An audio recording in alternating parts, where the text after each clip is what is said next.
Robert had to shuffle between visiting his sick wife and his mistress that just had a baby. Hello friends, Akwaba, Ekabo, Moye, Karibu, which all means welcome to my channel. My name is Ibukun and I tell African stories while doing my makeup. We are 300 plus subscribers strong and I'm super excited. Thank you to everybody that has subscribed, that has watched my videos, that have shared. I really appreciate you. And if this is your first time seeing me, check out the vibe, stay till the end. Do you feel the connection? So today I have an interesting story for you. This story has so much gist, so much layers. The enigma, the personality, the characters of Robert Mugabe's wife, Sally Mugabe and Grace Mugabe. Now it is said that these women formed him, these women shaped his career. And if you do not know who Robert Mugabe is, well, let me bring you up to speed. Robert Mugabe served as the Prime Minister and President of Zimbabwe from 31st December 1987 to 21st November 2017. Now he's described as one of the oldest presidents because he ruled for about 38 years. I'm moving my head too much. I don't want to think that I'm Annie.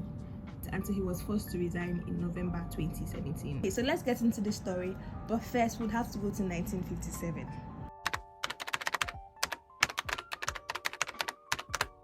We are in 1957. A young Robert Mugabe, aged 33, is in Ghana. I have never imagined Robert Mugabe as a young man. Ghana had just gone through independence, so Robert Mugabe is in the dreamland to understand how an independent African state works.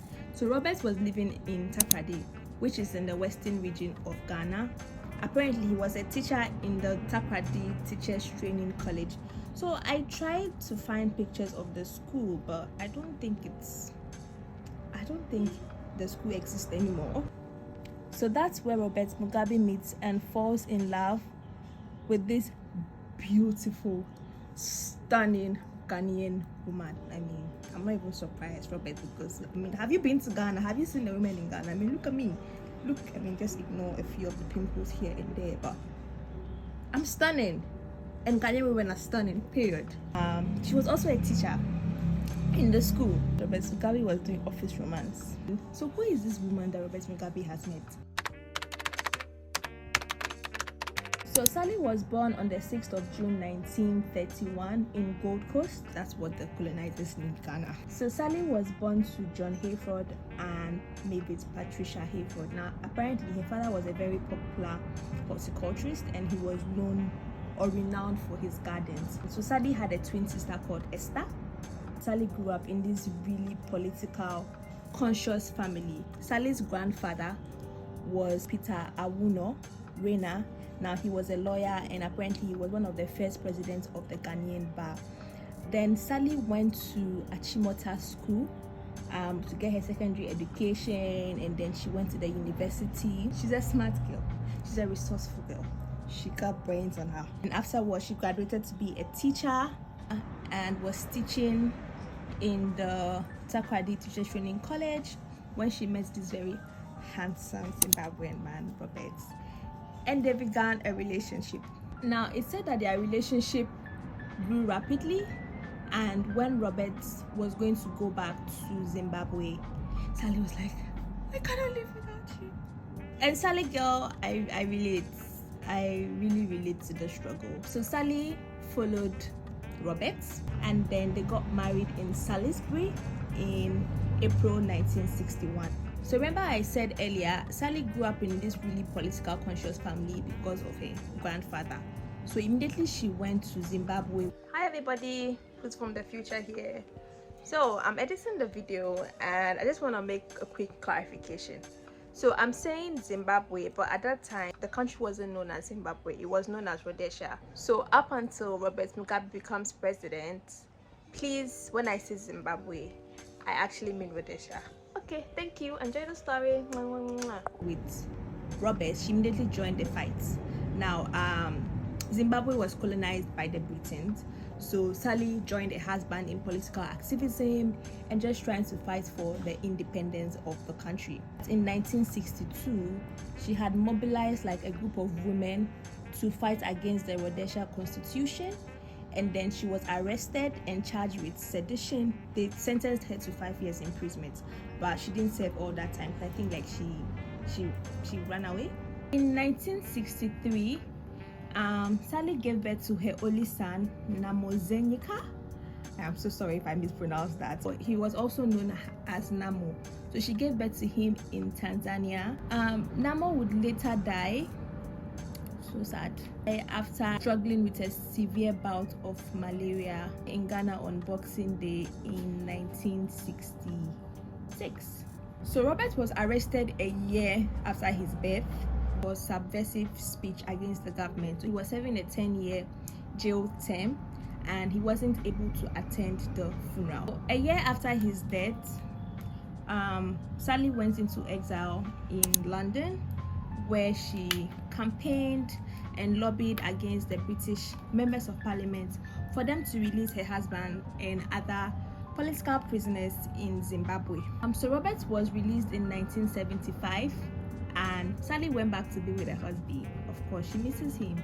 She rejoins her husband in Maputo, which is in Mozambique, and then they went back to Zimbabwe or Rhodesia. When her husband was in Mozambique, he and a few associates formed a political party called the Zimbabwe African National Union Patriotic Front, ZANU-PF. When they went back to Zimbabwe, now Sally now formed, or she recast herself as the mother of the nation, just assisting women and children. In 1978, Sally was now elected as the ZANU-PF Deputy Secretary for the Women's League, where she continued to champion the rights of women across Zimbabwe. And she didn't even end there. She went ahead to also create an NGO for women and children. So in 1980, Sally had to quickly adjust into the national role of the wife of the first Black Prime Minister. And then in 1987, she officially became the First Lady to Zimbabwe, because Robert was now inaugurated as the second Black president. So in 1987, there's trouble in Sally's paradise. Robert is having an affair with his secretary, Grace, who is 41 years his junior.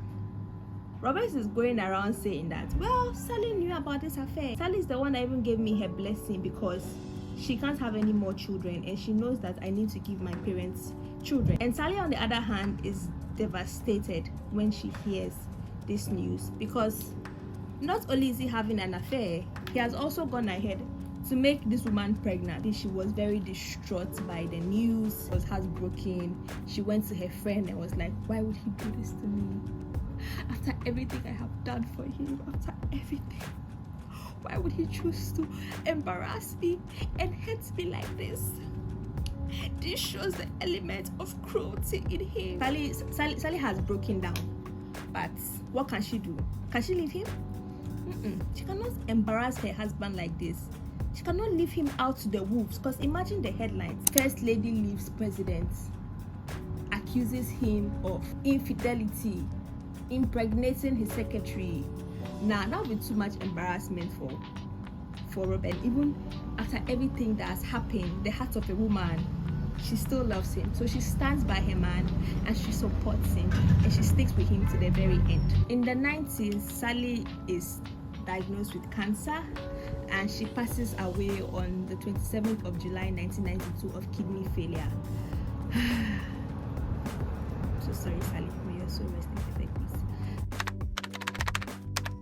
She was buried at the National Heroes Acre in Zimbabwe. This even shows how much Sally was loved and appreciated in Zimbabwe history. Sally was affectionately known as Amai, which means mother. She was celebrated for her charitable work as well as her role in supporting the nationalist and liberation movements. So in 2002, to mark her 10th anniversary, they made like a postage stamp in her honor to immortalize her in the history of Zimbabwe.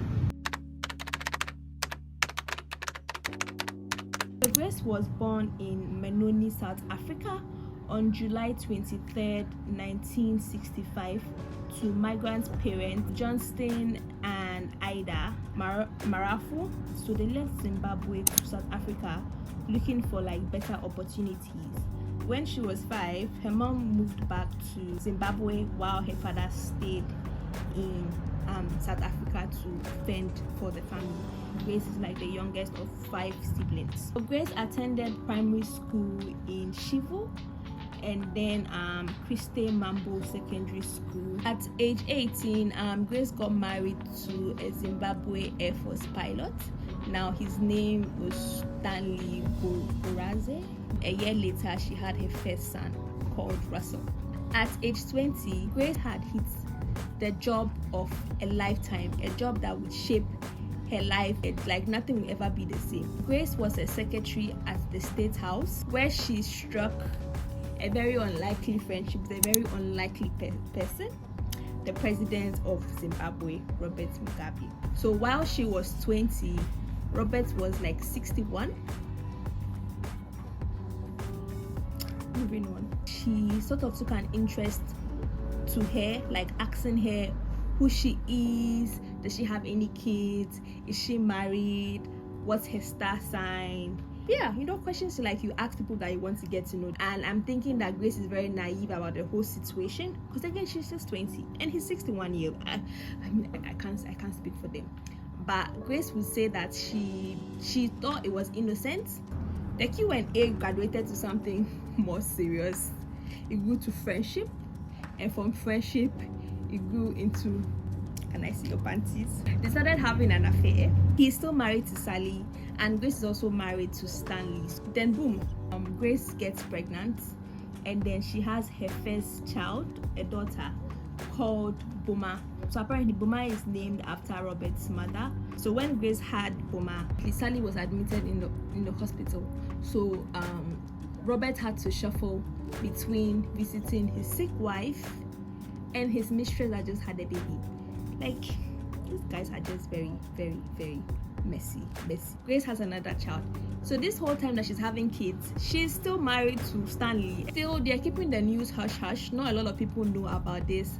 But then 3 years after Sally is dead, then the news finally breaks to the wider public that Robert had gone to pay Lobola for Grace 11 months after Sally died. So Grace and Robert get married in 1996 in a very lavish wedding. Famous people that will attend the wedding included Nelson Mandela, and apparently the Mozambique president Joaquim Chasmo was the best man. Even Pope John Paul II extended best wishes to the couple. The wedding was said to have costed an estimated $6.5 million. Stanley and Grace got a divorce in 1992, and then Stanley had to leave the country to China. I'm sure Robert was behind that, but like he was transferred and we never heard from him again. That's the end of him in the story. So Grace is pretty low-key during the early days of her marriage. She doesn't seem to be involved in politics. She's just there minding her business and doing her own thing, something that Grace seems to love a lot, which is shopping. I love to shop, but the difference between Grace and I is Grace has money and I don't have any money. Seems to have a taste for the finer things in life. And then there was an incident where apparently she had spent like 700,000 euros, which was estimated to be 100,000 USD on clothes, on designer stuff. And that's when the media now nicknamed her Gucci Grace. Grace liked Ferragamo shoes, so she used to wear a lot of that. And then there was another account that one time she had gone to Singapore and then she had filled like the entire lounge, 15 trolleys filled with designer things. So I think this is where the dislike for Grace started forming up, because Zimbabwe was one of the poorest countries in Africa and they were struggling. Their currency was a mess. There was even famine, and she just seems to be living her best life. In the 2000s, Grace started reinventing herself. She's like, I'm a new person. I'm a new being. I'm now the grace of our land. I'm now the mother of Zimbabwe. And that was when rumors started spreading around that Grace was trying to succeed Mugabe. And Grace would even forward these rumors when apparently she went on a ZANU-PF rally, and then she said something like, they said I'm trying to be the next president. What's wrong with that? Am I not Zimbabwe? So part of her rebranding was Grace went to the University of Zimbabwe and she was awarded with a PhD in sociology. Now, what made this very controversial was that Grace got the PhD in just 3 months. And people were like, hi Grace, how do you get a PhD in 3 months? But you know what I'll tell them, Grace? Did they go to the school with you? Were they in the classroom with you? Don't mind those haters. Grace Tombizodwa Mugabe.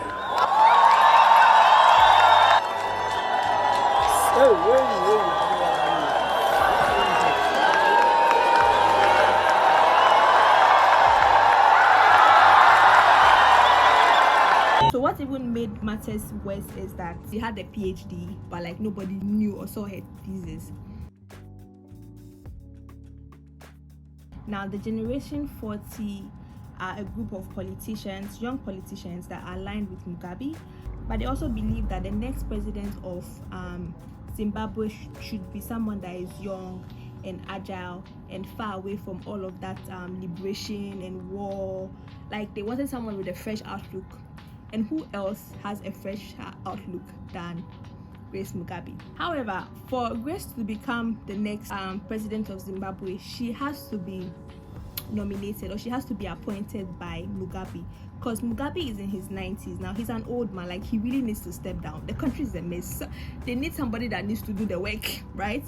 There are also people that have followed Mugabe for a very long time, right? And then they are thinking that if anybody should be president, it should be them. If Grace wants to be the president of Zimbabwe, she has to take those people out. If you don't know anything about Grace, know that Grace is a go-getter. So Grace decides to take them out one by one so that she would be the next president. Now, the first person she has to take out is this woman called Joyce Mujuri. Joyce was the vice president of Zimbabwe. Grace starts accusing this woman of witchcraft, accuses her of being indecent, starts calling her names. Grace had gone on one of the ZANU-PF rallies, and then she said that Joyce Mujuri was a very wicked and useless woman, and then she even said that if Joyce Mujuri dies today, even dogs and fleas will not disturb her dead carcass. That's a very bad mouth. Joyce was finally ousted from the vice presidency position, and then she was expelled from the party. There has to be a new vice president, and then Mugabe nominated this man called Emerson. I can't pronounce the last name, but I will put it on the screen. And he also had like very strong following in the military and the war veterans. He was even like the justice minister at some point. So Emerson became the next vice president. Just like what happened to Joyce, Grace started accusing Emerson of being unfaithful, and he was trying to stage a coup. He was not loyal to Mugabe. So she'll go on these like rallies, these ZANU-PF rallies, and then she would just say all sorts of things about Emerson. There was so much tension between the first lady and Emerson. So Robert now accused Emerson of being disloyal, and then he sacked him on the 6th of November 2017. So after this dismissal, everybody's like, we want Grace. Not everybody, but like the people in the G40 and people that are close to them, the presidents, were now all saying, we want Grace, we want Grace, we want Grace. People are now worried, like, hey, could Grace actually be the next president? Because it's like she's so close, and it said that she had so much influence over the president that if you wanted to speak to the president, you had to go through first lady's office. People are like, wow, are we really gonna mess around and have Grace as our president? People are now really worried about it. On the 19th of November, the military stepped in. The military is like, hey, enough jokes over here. This play has gone on too much. It took over in a bloodless coup, and they forced Mugabe to resign. So after Mugabe has resigned, then they now sack Grace from the party and 20 of her associates, and then they bring Emerson back, and now Emerson is now appointed as the leader of the ZANU-PF and now the president of Zimbabwe. So fast forward to 6th of September 2019, the Mugabes are in Singapore, where Robert Mugabe finally takes his last breath. As of doing this video, Grace Mugabe is living in Zimbabwe, minding her business. You guys had traumatized her enough. You guys have put her through enough struggle. So she's just minding her business in Zimbabwe, maintaining a low profile, and taking care of her family in her mansion. I don't know, does she still shop though? So this is the final look. What do you think? I really like it. I think it's bold, like Grace Mugabe. Makeup look inspired by Grace Mugabe. Was Grace a bad person? No. Did she make bad choices? Yes. I think the amount of hate Grace has is not warranted, because people would always compare her to Sally. I think it even got a bit more sinister when people were like, the reason why Mugabe was acting the way he was acting is because of Grace. Because when he was with Sally, he was like more of like this political figure. He was an activist. Yeah, he was like a kinder person. But when he married Grace, he became this very power hungry, very bad politician, and sort of like blaming her for his actions. Grace was just 20 when this man picked her and groomed her. She was young. He was 41 years older than her. Like, come on. If anybody has to be held accountable, it should be Robert Mugabe and not Grace. Grace is an innocent woman that loves to shop. And Mugabe was mismanaging the country. Everybody was okay, right? People were fine. They were asking him to step down. He didn't step down. But immediately, we could have Grace as the president.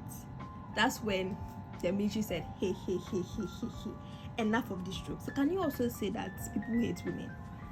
So yeah, it's a lot of things to unpack there. But you know who I think the villain in this whole story is? I think it's Robert. First of all, Robert shouldn't have cheated on his wife. Also, he shouldn't have cheated on his wife with a woman that was 41 years younger than him. Let's be serious over here. And that whole thing of Grace trying to be president, I think it was also Robert Mugabe. He didn't want to let go of the country. He wanted to still have the country within his grasp. So who else would he use? Who better than his own wife, Grace? So if you look into the story, I see Robert's hand everywhere in this entire story. Find that man. Sorry, I know he's dead and you don't pick it up the dead, but find that man and hold him accountable. Okay guys, that's the end of the video. If you've stuck with me through the end, thank you so much and I really appreciate you. And yeah, please like, please subscribe if you haven't. Also share the video, and also if you have something to say, please let me know in the comments. I love to hear from you, and I wish you a great day ahead, and I will see you on the next video. Bye loves, take care. Mwah, mwah, mwah.